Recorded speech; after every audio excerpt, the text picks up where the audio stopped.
अस्सलाम वालेकुम स्टूडेंट्स। बच्चों, आज हम पढ़ेंगे inter conversion of potential energy and kinetic energy, यानी पोटेंशियल एनर्जी और काइनेटिक एनर्जी की एक दूसरे में तब्दीली। यानी पोटेंशियल एनर्जी काइनेटिक एनर्जी में कैसे तब्दील होती है और काइनेटिक एनर्जी कैसे पोटेंशियल एनर्जी में तब्दील होती है।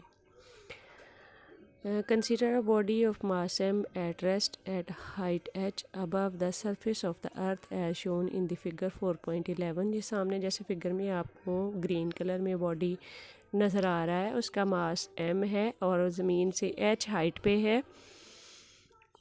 और अभी हम इस बॉडी के बारे में बात करेंगे कि हम इसकी काइनेटिक एनर्जी और पोटेंशियल एनर्जी कैसे कैलकुलेट करेंगे।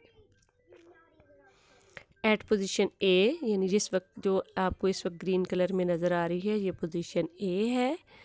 The body has potential energy mgh and kinetic energy 0। क्योंकि बॉडी रेस्ट पे है, उसकी कोई वेलोसिटी नहीं है, मूव नहीं कर रहा है, इसलिए उसकी काइनेटिक एनर्जी 0 होगी और उसकी पोटेंशियल एनर्जी जो है वो mgh है। We release the body and as it falls we can examine how kinetic energy and potential energy associated with the interchange।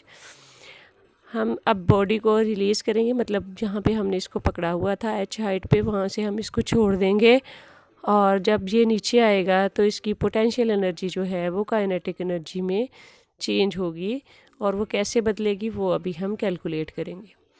Late us calculate the potential energy and kinetic energy at position B. अब body position A से fall करके position B पे आ गया है। अब हम देखेंगे position B पे उसकी जो काइनेटिक एनर्जी है और पोटेंशियल एनर्जी है वो क्या है। When the body has fallen through distance x, वो h हाइट से नीचे आके उसने x डिस्टेंस नीचे आ गया और बाकी जो नीचे डिस्टेंस बचा उसका ज़मीन से, वो टोटल h में से x माइनस होके h माइनस x जो है वो उसकी हाइट अब होगी। इस तरह से उसकी पोटेंशियल एनर्जी जो कि mgh होती है, उसके लिए h की जगह पे हमारे पास डिस्टेंस h माइनस x आ गया, क्योंकि बॉडी x डिस्टेंस जो है वो फॉल कर चुका है ऊपर से। अब हमारे पास अगर हम उसकी काइनेटिक एनर्जी देखें, वो 1/2 mv² होती है। यहाँ हम v के साथ vb लगाएंगे। b जो है वो उसकी b पोजीशन को मेंशन कर रहा है कि यहाँ पे b पोजीशन पे उसकी काइनेटिक एनर्जी 1/2 mv² होगी। अब हम वेलोसिटी जो है वो vb है हमारे पास। अब हम देखेंगे कि यहाँ पे vb जो वेलोसिटी है वो हम कैसे कैलकुलेट करें। उसके लिए हम third equation of motion use करते हैं। According to third equation of motion, vf² minus vi² equal होता है 2as के। यहाँ a की जगह आप g इस्तेमाल करेंगे। 2gs is equal to vf² minus vi²। तो माइनस vi² जो है वो दूसरी साइड पे जाके प्लस vi² हो जाएगा। तो हमारे पास vf² जो है वो equal to vi² plus 2gs आ गया। अब आप यहाँ पे हमारे पास इनिशियल वेलोसिटी vi जो है वो a पॉइंट पे 0 थी, लेकिन b पॉइंट पे आके उसकी फाइनल वेलोसिटी जो है वो vb बन जाएगी। तो हमारे पास vf is equal to vb और vi इज़ इक्वल टू 0 हो गया। जो डिस्टेंस इस बॉडी ने कवर किया a से b तक आने में वो x डिस्टेंस है, तो s is equal to x आ गया। अब हम ये चीज़ें इसी इक्वेशन में पुट करते हैं, तो हमारे पास vb² इक्वल टू 0, यानी vi की जगह 0 और प्लस 2gx। तो हमारे पास vb² is equal to 2gx आ गया।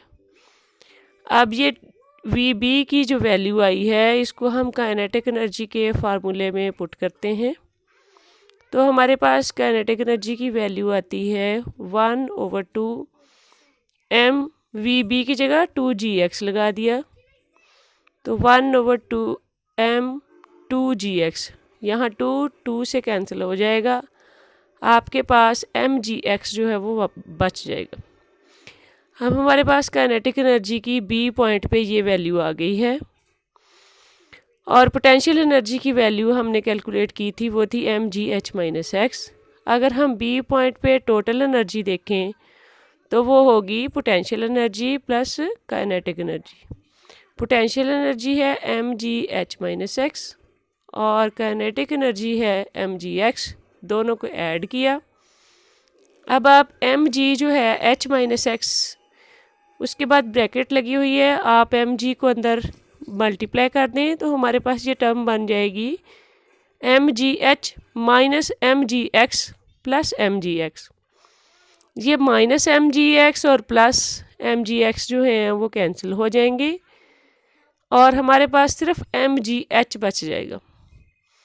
अगर आप देखें यहाँ पे टोटल एनर्जी mgh है, जबकि ए पॉइंट पे बी टोटल एनर्जी mgh ही थी, क्योंकि वहाँ पे काइनेटिक एनर्जी ज़ीरो थी और पोटेंशियल एनर्जी mgh थी। अब भी आपकी टोटल एनर्जी mgh ही है। अब हम जाते हैं इसी फिगर में, देखें लास्ट पॉइंट है सी पॉइंट, जो कि ग्राउंड पे आ जाता है जब हम बॉडी को ऊपर से नीचे फाइल कर देते हैं। यहाँ सी पॉइंट पे जब बॉडी चला जाएगा just before touching the ground, उस बॉडी की पोटेंशियल एनर्जी ज़ीरो हो जाएगी क्योंकि उसकी हाइट ज़ीरो है, और उसकी काइनेटिक एनर्जी जो है वो इस पॉइंट पे मैक्सिमम होगी और काइनेटिक एनर्जी उसकी होगी 1/2 mv/c²। यहाँ vc जो है ये वो वेलोसिटी होगी जो इसकी just before touching the ground होगी। तो इसके लिए अगेन vc को फाइंड करने के लिए हम third equation of motion use करते हैं, जिसमें vf² = vi प्लस 2gh आ जाएगा। अब vf की जगह vc, vi की जगह v, यहाँ पे अगेन हम जहाँ पे स्टार्ट करते हैं ए पॉइंट से, तो इसका vi 0 और इक्वल टू 2gh आ गया। यहाँ से आप देखें बेटा, आपके पास फिर vc जो है वो इक्वल टू 2gh आ गया। अब हम काइनेटिक एनर्जी के इसी फार्मूले में, यानी काइनेटिक एनर्जी = 1/2 mv/c², इसमें हम vc की वैल्यू पुट करते हैं जो कि 2gh है। तो हमारे पास एक्सप्रेशन बन गया 1/2 m × 2gh। अब हमारे पास यहाँ पे 2 से कैंसिल हो जाएगा, इक्वल बच जाएगा mgh। अब हम इस पॉइंट पे अगर टोटल एनर्जी कैलकुलेट करें तो वो हमारे पास होगी again kinetic energy plus potential energy. Kinetic energy हमारे पास यहाँ mgh हो गई है और सी पॉइंट पे पोटेंशियल एनर्जी जो है वो ज़ीरो है क्योंकि वहाँ हाइट ज़ीरो है। तो टोटल एनर्जी दोनों का सम करें तो फिर वो mgh + 0 = mgh आ गई। अब इस पूरे इसमें देखें कि हमने at point A, at point B, at point C, तीनों पॉइंट्स पे टोटल एनर्जी है वो mgh सेम रही, लेकिन उसकी फॉर्म्स बदलती रहीं। दरमियान में आपने देखा था कि काइनेटिक एनर्जी और पोटेंशियल एनर्जी दोनों हैं। मैक्सिमम हाइट पे पोटेंशियल एनर्जी मैक्सिमम है और काइनेटिक ज़ीरो है। इसी तरह ग्राउंड पे आके काइनेटिक एनर्जी मैक्सिमम थी और पोटेंशियल ज़ीरो हो गई, लेकिन टोटल एनर्जी सेम रही। तो इस तरह एनर्जी की एक फॉर्म दूसरी फॉर्म में चेंज होती रही, लेकिन टोटल एनर्जी कांस्टेंट रही। अब हम देखते हैं, thus at the position C, kinetic energy is equal to the original value of the potential energy of the body. Actually, when a body falls, its velocity increases. The body is being accelerated. जब velocity increase हो रही होती है तो हम कहते हैं कि body accelerate हो रहा है, acceleration increase हो रहा है। Under the action of gravity, यानी जब बॉडी फॉल कर रहा होता है नीचे को तो उसकी वेलोसिटी बढ़ रही होती है, वो एक्सेलरेट हो रहा होता है। The increase in velocity results in the increase in kinetic energy. जितनी वेलोसिटी बढ़ेगी उसके साथ उसकी काइनेटिक एनर्जी बढ़ती जाएगी।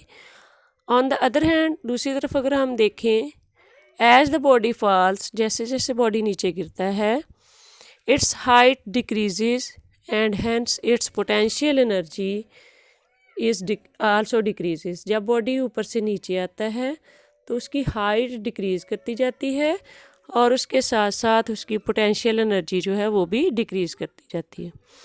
तो हम कह सकते हैं कि जितना पोटेंशियल एनर्जी में लॉस हो रहा है काइनेटिक एनर्जी में इंक्रीज़ आ रहा है। So we can write loss in potential energy is equal to the gain in kinetic energy.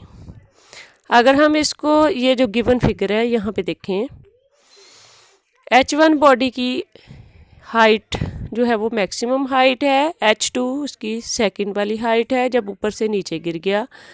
तो अगर बॉडी यानी बी पोजीशन पे अगर हम देखें दरमियान वाली पे जहाँ पे ग्रीन में शो किया हुआ है, यहाँ पे उसकी पोटेंशियल एनर्जी में ऊपर से नीचे आने तक जो लॉस हुआ वो mg h माइनस एक्स, यानी जो उसकी पोटेंशियल एनर्जी है वो mg h1 माइनस h2।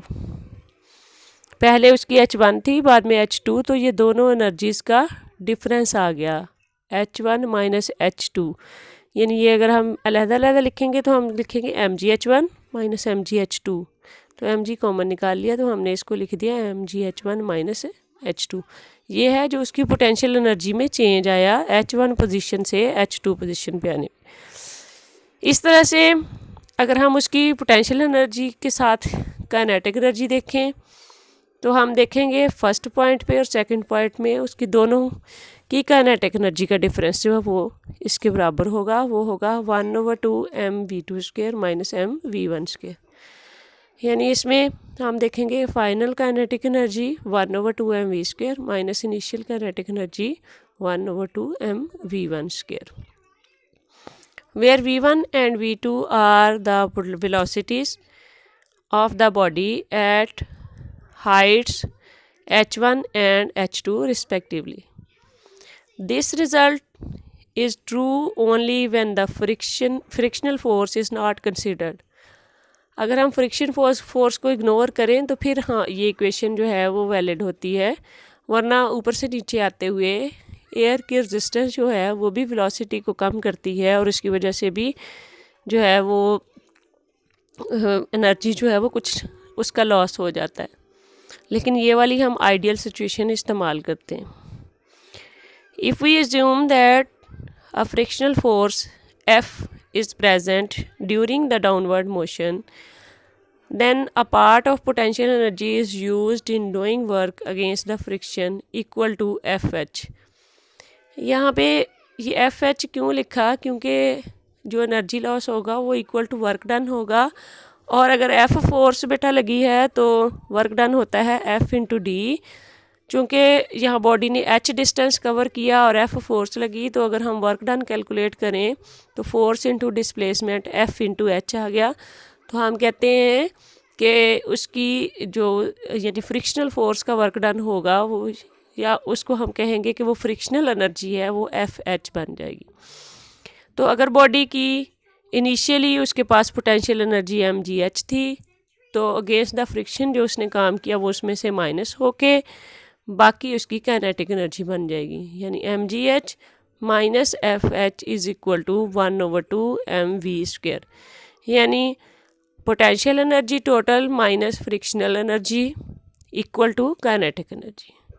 यहाँ से mgh इज इक्वल टू आ गया 1/2 mv² प्लस FH। यानी टोटल जो बॉडी के पास पोटेंशियल एनर्जी थी वो दो हिस्सों में डिवाइड हो गई, एक फ्रिक्शनल एनर्जी में और दूसरी काइनेटिक एनर्जी में। बॉडी की kinetic energy plus frictional energy. यहाँ पे हम लिख सकते हैं इस इक्वेशन को कि loss in potential energy is equal to gain in kinetic energy plus work done against the frictional force. तो ये है conversion of one form of energy into another form, यानी एनर्जी जो है वो एक फॉर्म से दूसरी फॉर्म में कैसे उसकी कन्वर्जन होती है। इस तरह मतलब कोई बॉडी अगर ऊपर से नीचे गिरता है तो उस बॉडी की जो टोटल पोटेंशियल एनर्जी होती है वो डिफरेंट टाइप्स की एनर्जी में चेंज हो जाती है। यहाँ पे तो काइनेटिक एनर्जी और फ्रिक्शनल में कन्वर्ट हुई, लेकिन जब वो ज़मीन से एक बॉडी अगर टकरा जाएगा तो वही साउंड एनर्जी में, और उसके साथ अगर कोई चीज़ उसकी गिरती है तो उसके पीसेस हो जाते हैं, तो पीसेस की काइनेटिक एनर्जी में, और उसके साथ साथ उसकी हीट एनर्जी में वो एनर्जी कन्वर्ट हो जाती है।